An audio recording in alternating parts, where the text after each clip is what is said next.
আজ বানাবো ধনিয়া কাতলা। তার জন্য মাছগুলো প্রথমে ভালো করে ভেজে নিয়েছি, এবার তুলে নেব। ওই তেলেই কালো জিরে আর শুকনো লঙ্কা ফোড়ন দেব। ফোড়নটা ভালো করে ভাজা হয়ে গেছে, এবারে এতে পেঁয়াজ, আদা আর রসুনের একটা পেস্ট আমরা দিয়ে দেব।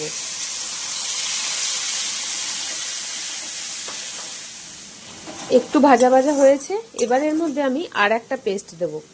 এতে আছে ধনে পাতা, কাঁচা লঙ্কা, কালো জিরে আর টমেটো, সব একসঙ্গে আমরা পেস্ট করে নিয়েছি। মশলাটা একটু ভাজা ভাজা হচ্ছে, এই সময় আমরা একটু দিয়ে দেবো হলুদ আর পরিমাণ মতো নুন তো অবশ্যই দিতে হবে, দিয়ে দেবো নুন। এটাকে এবার আমরা ভালো করে কষাবো।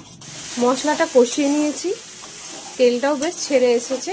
এবার আমরা মশলা ধোয়া যে জলটা ছিল সেটাও এর মধ্যে দিয়ে দেবো, সঙ্গে আরো কিছুটা জল আমরা অ্যাড করব। এবার এর মধ্যে দিয়ে দেবো ভেজে রাখা মাছগুলো।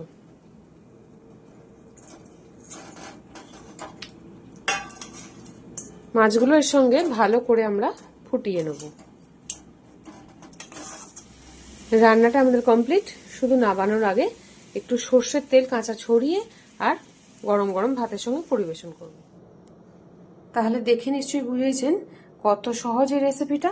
আর শীত থাকতে থাকতে এবং ধনেপাতা থাকতে থাকতে রেসিপিটা একবার বানিয়ে ফেলুন। আর কেমন লাগলো আমাকে কিন্তু জানাতে ভুলবেন না। ভালো লাগলে একটা লাইক, কমেন্ট, শেয়ার ও সাবস্ক্রাইব করে আমার পাশে থাকবেন। Thanks for watching.